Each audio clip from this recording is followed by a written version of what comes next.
Something's under the bed, better face the facts.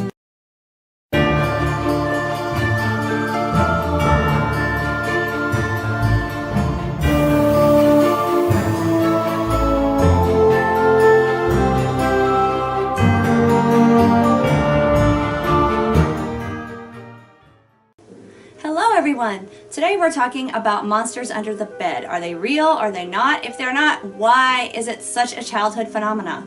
It's not like a few kids throughout history decided to focus on something being under their bed. Do subscribe if you're new. Check out our spooky playlists. I'm Morticia. This is my monster under the bed friend.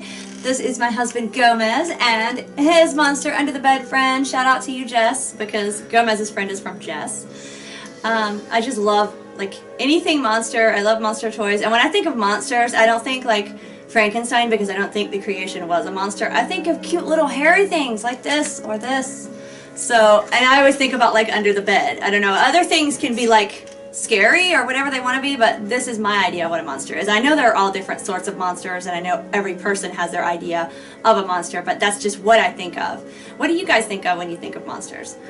And as far as monsters under the bed, why are they under the bed? I guess they want to hide and grab your ankles when you're trying to get in and out of the bed, and then drag you under the bed. And then when they do that, would under the bed become a portal to some monster dimension or whatever? That could be an interesting thought. Yes, we are authors, published authors actually, and you can tell the way we just spin stories out of nowhere, right?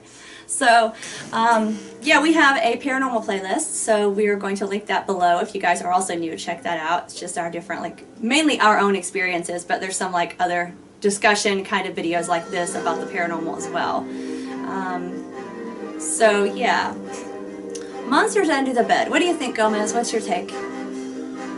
Well, they seem to derive from the character of the boogeyman in many tales. Or if you're from Scotland, the original pronunciation, the bogeyman.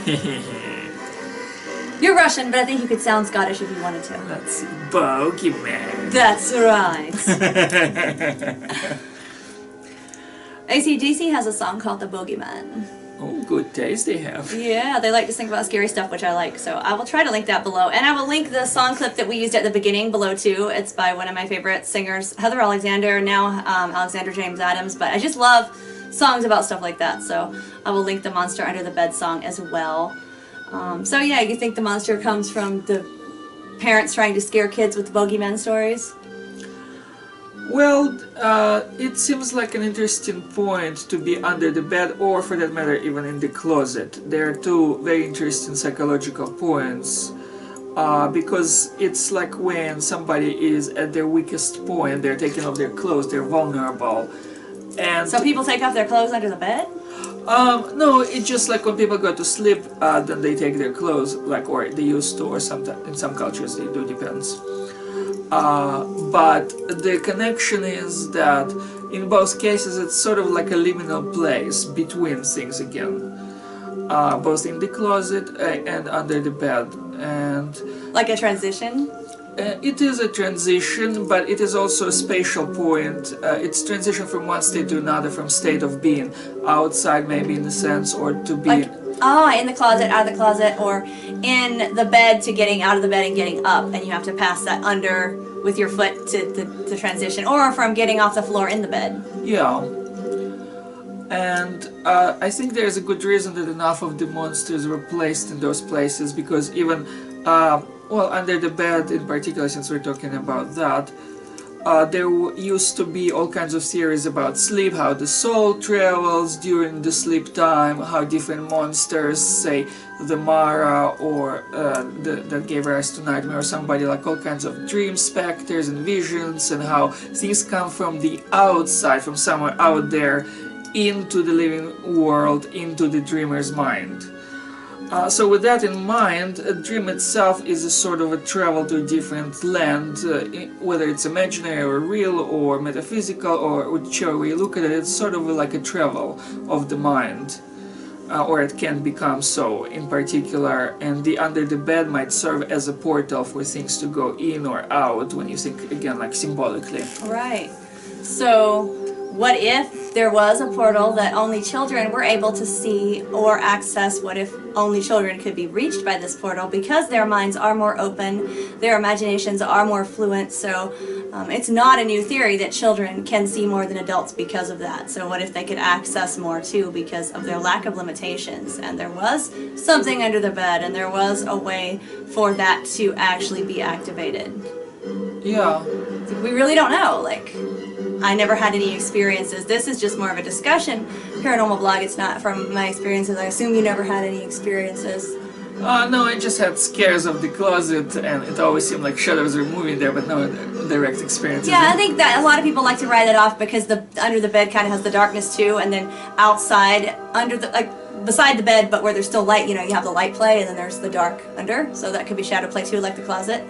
And I think that's why a lot of adults like to shrug off that the kid is just seeing something in the closet or under the bed because of the light and shadow play.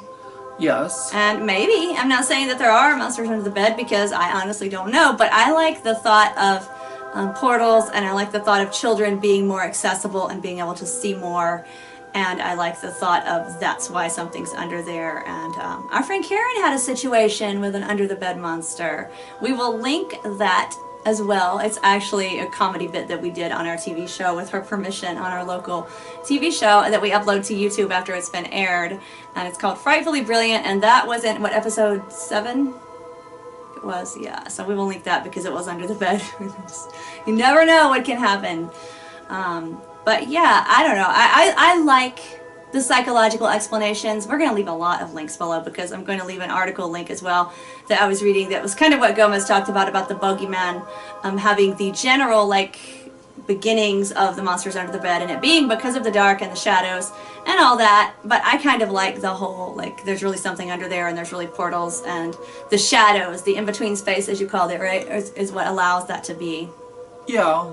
That's my favorite theory. I don't know. It's probably wrong, but it's just fun to think about when you look at cute little guys like this and you think of them under the bed reaching out with their claws and going, ah!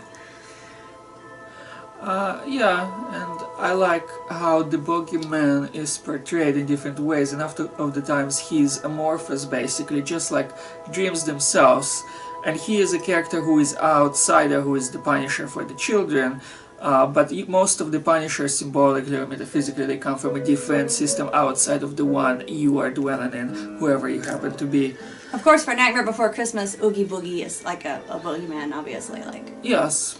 And he's definitely, like, otherworldly. And he is probably based visually on the Sackman that is also part of the Latin folklore that relates to both the boogeyman and the monster under the bed, specifically because they used to scare children. I think he carried kids away in a sack, right? Yeah. I thought about that when I read that. It's an article we're going to link for you guys, but he was kind of like, I thought Oogie Boogie at first, then I thought Krampus, so he's like an interesting mix of the two.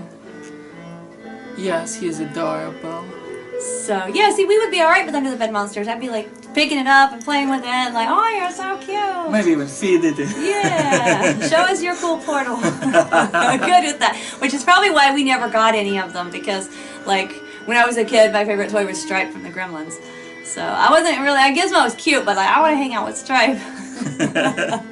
So, like, the monsters were never like a threat. And Freddy Krueger was my hero. Like, I wrote an essay about that in 5th grade. So I suppose I read it too after I wrote it to, like, prove it. They want to know who your hero was, and I thought, I mean, hey, he gets people in their dreams. That's awesome.